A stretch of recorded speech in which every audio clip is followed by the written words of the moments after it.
আসসালামু আলাইকুম। এটি অনুশীলনী ১১.১ এর সর্বশেষ পর্ব। আজকের পর্বে আমরা এই আ অনুশীলনীর ১৮, ১৯ ও ২০ নং প্রশ্নের সমাধান করব। তাহলে চলো শুরু করা যাক। ১৮ নং প্রশ্নে আমাদেরকে এই ব্যাপারটা থেকে আমাদেরকে প্রমাণ করতে হবে 1/q + 1/r + 1/s এইটার যোগফল যা হবে 1/p এর 1/p এর মান কিন্তু তাই হবে। তো এখানে আমরা সমাধান করার ক্ষেত্রে ১ম এ আমরা আ এই অংশটা সমান আমরা কে ধরে নিলাম। আমরা এখানে লিখে নিচ্ছি যে ধরি এই যে অংশটা দেওয়া ছিল এই পুরো অংশটা সমান হচ্ছে কে। তো এখান থেকে আমরা কি জানি? আমরা জানি এটা সমান হচ্ছে কে, এটা সমান কে, এটা সমান কে, এটা সমান কে। তো এখান থেকে আমরা কি লিখতে পারি? এখানে আমরা লিখতে পারি অতএব আ a plus b plus c into p সমান হচ্ছে k। তো আমাদের যেহেতু p এর মান বের করতে হবে, 1/p এর মান বের করতে হবে। তো আমরা p কে বাম পাশে রেখে দিলাম। p এর সাথে a plus b plus c গুণ অবস্থায় আছে। তাহলে এখানে হবে k by a plus b plus c। এখন একটু যদি প্রশ্নের দিকে খেয়াল করেন, আমাদের কিন্তু লাগবে হচ্ছে 1/p এর মান। তো আমরা যদি এখানে ব্যস্তকরণ করি, এই p এর নিচে কিছু নাই মানে কিন্তু মনে, মনে কিন্তু ১ আছে। তাহলে এখানে আমরা ব্যস্তকরণ করলে এখানে 1 উপরে চলে যাবে, p নিচে চলে আসবে। আর এখানে a plus b plus c উপরে চলে যাবে আর k নিচে চলে আসবে। তাহলে আমরা 1/p এর মান কি পেলাম? a plus b plus c by k। এখন আমরা যদি 1/q plus 1/r plus 1/s এই তিনটার যোগফল যদি এই ব্যাপারটা প্রমাণ করতে পারি, তা প্রমাণ করা হয়ে যাবে। তাহলে এখানে আমরা লিখতে পারি যে আবার এই অংশটা সমান হচ্ছে k। তাহলে এখানে আমরা লিখলাম b plus c minus a into q সমান হচ্ছে k। বা এখান থেকে আমরা লিখতে পারি q সমান হচ্ছে k by b plus c minus a। বা আমরা যদি এখানে ব্যস্তকরণ করি তাহলে এখানে উপর লিখতে পারবো 1, নিচে হচ্ছে q। একইভাবে এখানে হবে উপরে b plus c minus a, নিচে হবে k। আবার c plus a minus b into r সমান হচ্ছে k। বা এখান থেকে আমরা লিখতে পারবো হচ্ছে আ r সমান হচ্ছে k by c plus a minus b।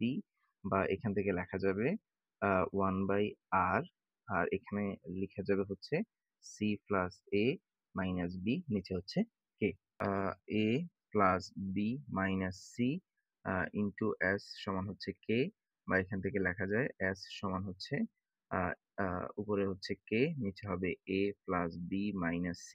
ব্যস্তকরণ করলে এখানে হবে 1/s সমান হবে a plus b minus c by k। 1/q, তারপর হচ্ছে প্লাস 1/r প্লাস হচ্ছে 1/s। তাহলে এখানে দেখেন 1/q এর মান কি? 1/q এর মান হচ্ছে এটা b plus c minus a by k। তারপর হচ্ছে প্লাস 1/r এর মান হচ্ছে এই যে এটা c plus a minus b by k। এবং 1/s এর মান হচ্ছে a plus b minus c by k। এখন এখানে আমরা যদি লসাগু করি, আমরা লসাগু করলে এখানে হবে লসাগু k এবং এখানে হবে b plus c minus a। এখানে প্লাস চিহ্ন, এখানে হবে c plus a minus b plus এখানে হবে a plus b minus c। এখানে আমরা k যদি লসাগু হয় তাহলে হর দিয়ে ভাগ করে লব দিয়ে গুণ করলে আমরা এই ব্যাপারটা পাই। অথবা আমরা বলতে পারি যদি k যদি লসাগুর সাথে মিলে যায়, মানে এখানে যে অংশটা থাকে সেটা যদি লসাগুর সাথে মিলে যায় তাহলে উপরে যা আছে তাই বসে যাবে। যদি বিয়োগ চিহ্ন হয় তাহলে পরবর্তী চিহ্নগুলো পরিবর্তন হবে। যেহেতু এখানে যোগ চিহ্ন আছে, আমাদের এটা নিয়ে কোনো প্যারা নেওয়ার কোনো কিছু নাই। এখানে জাস্ট এখানে লসাগু হইছে গিয়ে উপরে যা আছে তাই বসায় দিছি। এখন দেখো এটা হচ্ছে প্লাস b, এটা মাইনাস b, এটা হচ্ছে প্লাস c, এটা মাইনাস c, এটা মাইনাস a, এটা প্লাস a। তাইলে এখানে আমরা উপরে পাইতেছি কি a plus b plus c, a plus b plus c আর নিচে হচ্ছে k। এখানে দেখো আমরা এই তিনটি রাশির যোগফলের মান পেয়েছি a plus b plus c by k এবং 1/p এর মান পেয়েছি হচ্ছে a plus b plus c by k। আমাদেরকে এই দুইটা ব্যাপার, অর্থাৎ এটা ছিল হচ্ছে আমাদের লেফট সাইড আর এটা ছিল হচ্ছে আমাদের রাইট সাইড। তো লেফট সাইড এবং রাইট সাইডের মান প্রমাণ করতে বলা হয়েছে। তাহলে এখানে আমরা লিখতে পারি সুতরাং লেফট হ্যান্ড সাইড সমান হচ্ছে right hand side proved, PROVED। এই পর্যায়ে আমরা ১৯ নং প্রশ্নের সমাধান করব। তো এখানে বলা হয়েছে যদি LX সমান MY সমান NZ হয় তবে দেখাও যে এই অংশটা এবং সমান হচ্ছে এই অংশটা। তো এই ব্যাপারটা আমরা দেখাবো। এর জন্য আমরা ১ম এই লিখে নিছি যে LX সমান MY সমান হচ্ছে NZ সমান আমরা K ধরে নিয়েছি। তার মানে এখান থেকে আমরা লিখতে পারি LX সমান K, MY সমান K এবং NZ সমান হচ্ছে K। তাহলে এখান থেকে আমরা লিখতে পারি অতএব LX সমান হচ্ছে K। যেহেতু এখানে আমাদের আ আ X এর মান লাগবে, তাহলে এখান থেকে আমরা লিখতে পারি X সমান হচ্ছে K বাই L। একইভাবে এখানে যদি আমরা এটার মান বের করি, এখানে আমরা আবার লিখি আবার এম ওয়াই সমান হবে কে। তাহলে এখানে যদি ওয়াই এর মান বের করি তাহলে ওয়াই সমান হচ্ছে কে বাই এম। একইভাবে সর্বশেষ যেটা আছে এখানে আমরা লিখি পুনরায় বা আবারও লিখতে পারি। আবার এন জেড সমান হচ্ছে কে, বা এখানে জেড সমান হবে কে বাই এন। তাহলে দেখো আমাদের এক্স এর মান আছে, ওয়াই এর মান আছে এবং জেড এর মান আছে। তাহলে আমরা যদি লেফট সাইডে এই মানগুলো বসাই, ক্যালকুলেশন করি, তাহলে আশা করা যে আমরা এই ফলাফল পর্যন্ত পৌঁছে যাব। তাহলে এখানে আমরা লিখে ফেলি এবার যে লেফট হ্যান্ড সাইড সমান হচ্ছে x square by y z plus y square by z x plus z square by x y. এবার আমরা মানগুলো বসাই দিব। তাহলে এখানে দেখেন, এখানে আমরা এক্স এর মান পেয়েছি হচ্ছে কে বাই এল, এটার উপর স্কোয়ার আছে, তাহলে স্কোয়ার। ওয়াই এর মান হচ্ছে কে বাই এম এবং জেড এর মান হচ্ছে কে বাই এন। হচ্ছে মাঝখানে যোগ চিহ্ন, ওয়াই এর মান বসাবো এবার। ওয়াই এর মান হচ্ছে কে বাই এম, এটার উপর হচ্ছে স্কোয়ার। জেড এর মান হচ্ছে কে বাই এন ইন্টু এক্স এর মান বসাইতে হবে, এক্স এর মান হচ্ছে কে বাই এল। তারপর হচ্ছে আবার যোগ চিহ্ন, এরপর হচ্ছে জেড এর মান হচ্ছে কে বাই এন, এটার উপর স্কোয়ার। এক্স এর মান বসাবো, এক্স এর মান হচ্ছে কে বাই এল ইন্টু ওয়াই এর মান বসাবো, ওয়াই এর মান হচ্ছে কে বাই এম। এবার যদি আমরা এখানে একটু ক্যালকুলেশন করি তাহলে এখানে দেখেন উপরে পাবো হচ্ছে আমরা কে স্কোয়ার, নিচে হচ্ছে এল স্কোয়ার। অর্থাৎ আমরা জানি a by b to the power n মানে হচ্ছে a to the power n by b to the power n. তাহলে এখানে ই স্কোয়ারটা কি এর উপরে হবে, এল এর উপরে হবে। আর নিচে যদি আবার আমরা ক্যালকুলেশন করি, আমরা জানি উপরের সাথে উপরের গুণ হয় এবং নিচেরটার সাথে নিচেরটার গুণ হয়। আর কাটাকাটি গেলে উপরের এই অংশের সাথে এই অংশ কাটাকাটি যায়, অথবা এই অংশের সাথে এই অংশ কাটাকাটি যায়। যেহেতু এখানে কাটাকাটি যায় না, কে সাথে কে গুণ করলে হবে কে স্কোয়ার, আর নিচে হবে এম এন প্লাস এখানে আমরা যদি ক্যালকুলেশন করি একইভাবে এখানে হবে কে স্কোয়ার বাই এম স্কোয়ার, এখানে হবে কে স্কোয়ার আর নিচে হবে এন এল। তারপর হচ্ছে এখানে যোগ চিহ্ন, এখানে দেখেন ক্যালকুলেশন করলে এখানে হবে কে স্কোয়ার, এখানে হবে এন স্কোয়ার, নিচে হবে কে স্কোয়ার, এটা নিচে হবে এল এম। কে এই কে কাটাকাটি করতে পারি, এই কে কাটাকাটি করতে পারি, এটা এটা কাটাকাটি করতে পারি। তাহলে এখানে কি থাকে, এখানে আচ্ছা এটা কিভাবে কাটাকাটি গেল এটা একটু দেখাই। এখানে দেখেন এখানে আছে হচ্ছে কে স্কোয়ার, নিচে হচ্ছে এল স্কোয়ার, আর এইটার পুরোটা নিচে আছে কি কে স্কোয়ার, এর নিচে হচ্ছে এম এন।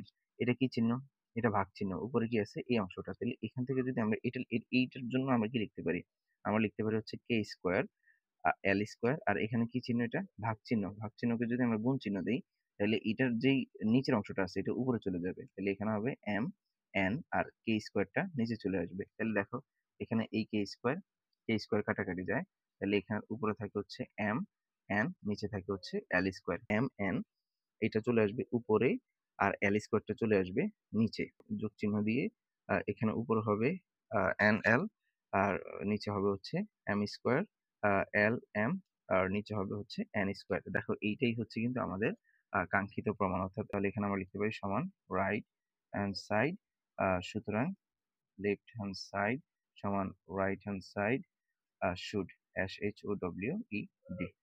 তোমরা যদি চাও এই লাইনের পরে এখান থেকে শুরু করবে তাহলে তোমরা এই ব্যাপারটাও তোমরা চাইলে কিন্তু দেখাইতে পারো। অর্থাৎ এই লাইনের পরে এই ব্যাপারগুলো দেখে এরপরে তোমরা এটা রাইট সাইডটা দেখাইতে পারো, অথবা চাইলে সরাসরি এখান থেকে এই ব্যাপারটা লিখতে পারো।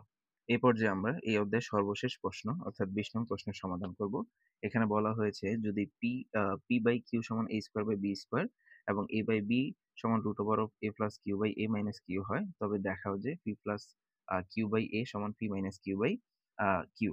তো আমরা এখান থেকে যে ব্যাপারগুলো দেওয়া আছে এটা আমরা লিখে ফেলি। যে দেওয়া আছে পি বাই কিউ সমান হচ্ছে এ স্কোয়ার বাই বি স্কোয়ার, এই ব্যাপারটা দেওয়া আছে। এবং আরেকটা ব্যাপার দেওয়া আছে সেটা হচ্ছে এ বাই বি সমান হচ্ছে root over of a plus q by root over of a minus q. তো আমরা এই ব্যাপারটা থেকেও এই ব্যাপারটা প্রমাণ করতে পারি, অথবা এই দেওয়া আছে এই প্রথম অংশ থেকেও এই ব্যাপারটা প্রমাণ করতে পারি। তো আমরা যদি এখান থেকে প্রমাণ করতে চাই তাহলে আমাদেরকে এই প্রথমে রুট গুলো সরাইতে হবে। তো রুট সরাই দিলে কি করতে হবে, উভয় পক্ষে বর্গ করতে হবে। বর্গ করলে এখানে হবে a by b whole square সমান এখানে হবে root over of a plus q by root over of a minus q whole square. তাহলে এখানে কি দাঁড়াচ্ছে, এখানে দাঁড়াচ্ছে a square by b square সমান এখানে রুট স্কোয়ার বাদ, তাহলে এখানে থেকে এ প্লাস কিউ, নিচে থাকে হচ্ছে এ মাইনাস কিউ। এখন দেখেন a square by b square এটার মান কিন্তু p বাই q। তাহলে আমরা এখানে a square b by b square এটার জন্য আমরা লিখতে পারি p বাই q, আর এখানে থাকে হচ্ছে a plus q by a minus q।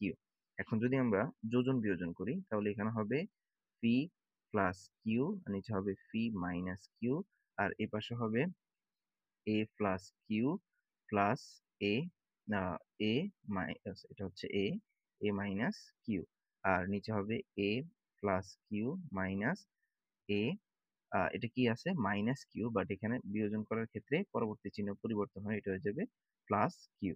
তাহলে দেখো এখানে আমরা পাই পি প্লাস কিউ, এখানে পাই হচ্ছে পি মাইনাস কিউ, আর এখানে দেখেন এটা হচ্ছে প্লাস কিউ, এটা মাইনাস কিউ, এটা এটা কিন্তু এ, এটা একটু উপরে লিখি, এটা হচ্ছে এ, তাহলে এ আর এ তাহলে উপরে থাকে, তার মানে 2a, এখানে হচ্ছে এটা প্লাস এ, এটা মাইনাস এ, তাহলে এখানে থাকে হচ্ছে 2q। আবার এখানে এই 2 বাদ দেওয়া যায়, তাহলে এখানে থাকে হচ্ছে p plus q by p minus q সমান হচ্ছে এ বাই কিউ।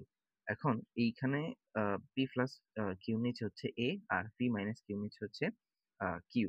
তাহলে আমরা যদি এখানে একান্তকরণ করি তাহলে এখানে পি প্লাস কিউ এটার নিচে আমরা এ নিয়ে আসতে পারি, আর এখানে পি মাইনাস কিউ এটা নিচে কিউ থাকে। তাহলে দেখো এই ব্যাপারটাই আমাদেরকে দেখাইতে বলা হয়েছে, তাহলে এখানে আমরা লিখতে পারি শুড। আশা করি তোমরা বুঝতে পেরেছো। সকলের সুস্থতা কামনা করছি এবং সকলকে ধন্যবাদ জানিয়ে এখানে শেষ করছি। আল্লাহ হাফেজ।